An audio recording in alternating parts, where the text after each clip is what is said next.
আজকে শেয়ার করব গরুর পায়া দিয়ে মুগ ডালের রেসিপি। পায়াগুলো আমি ভালো করে ধুয়ে হাঁড়িতে বসিয়ে দিলাম। পর্যাপ্ত পরিমাণে পানি দিয়ে দিলাম। পানিটা গরম হতে শুরু করেছে। এই পর্যায়ে লবণ দিয়ে দিলাম, মরিচের ফাঁকি দিয়ে দিলাম।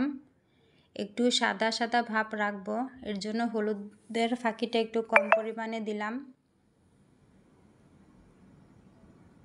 দিয়ে দিলাম আদা রসুনের পেস্ট,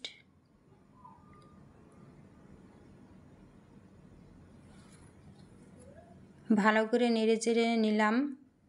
সব ধরনের মশলা ফাঁকি করে নেওয়া। দিয়ে দিলাম 1 চা চামচ। বলক চলে এসেছে, সিদ্ধ হতে থাকুক।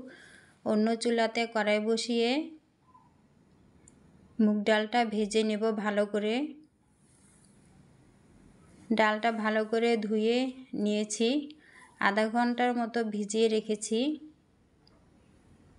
70% মতো সিদ্ধ হয়ে এসেছে পায়াটা। এ পর্যায়ে ডালটা আমি দিয়ে দিলাম।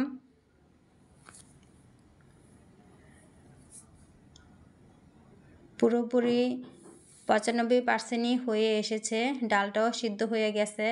দিয়ে দিলাম কিছু পরিমাণ কাঁচামরিচ। এখন বাগারের জন্য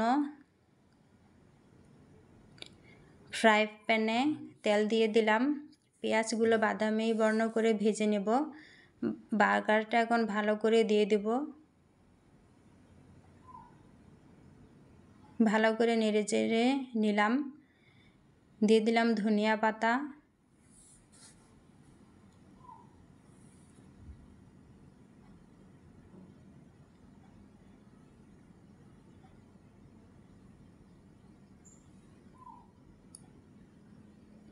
দিয়ে দিলাম জিরার ফাঁকি,